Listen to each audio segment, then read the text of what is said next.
हैदराबाद में भी कोरोना वबा जी ॿी लहर सबब बंद पियल सरकारी ऐं प्राइवेट स्कूल ऐं कॉलेजिस में तदरीसी अमल जी शुरुआत थी वई आहे। पहिरें मरहले में 9, 10, 11 ऐं 12 जूं क्लासूं शुरू थी वयूं आहिनि। हाणे जेको चाहियूं पिया त स्कूल जेको सो खुलनि ऐं ॿारनि खे SOP तहत जेको सो असां अमल करायूं पिया ऐं क्लास में जेके ॿार अचनि पिया उन्हनि खे SOP तहत असां विहारियो आहे ऐं अहिड़ी तरह असां बि जेको सो उन ते अमल कयूं पिया।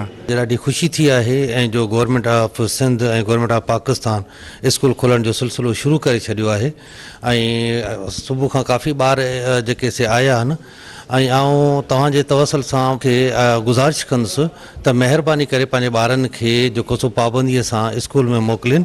असांखे तमामु ख़ुशी महसूस थिए पई। असांजो स्कूल जेको अॼु खुलियो आहे हिते ऐं तमामु ख़ुशी महसूस करे रहिया आहियूं ऐं हिते बिल्कुलु असांखे SOP जेको आहे उन ते अमल करायो वञे पियो। अॼु पहिरियों ॾींहुं आहे उनजे करे उस्ताद बि माशाल्लाह अॼु बि पहिरें ॾींहुं ॿार घटि हुजण जे बावजूद बि उस्तादनि तमामु सुठो पढ़ायो, सभु सब्जेक्ट हलिया। इंशाअल्लाह असांखे ॿियनि ॿारनि सां भी इहा गुज़ारिश है तो ॿार अचनि। आज हमारे स्कूल का फर्स्ट डे है। 9 to 12 क्लासेस जो हैं वो आज ओपन हुई हैं। SOPs को फॉलो करते हुए जो है वो आज हम क्लासेस को हमने स्टार्ट किए हैं।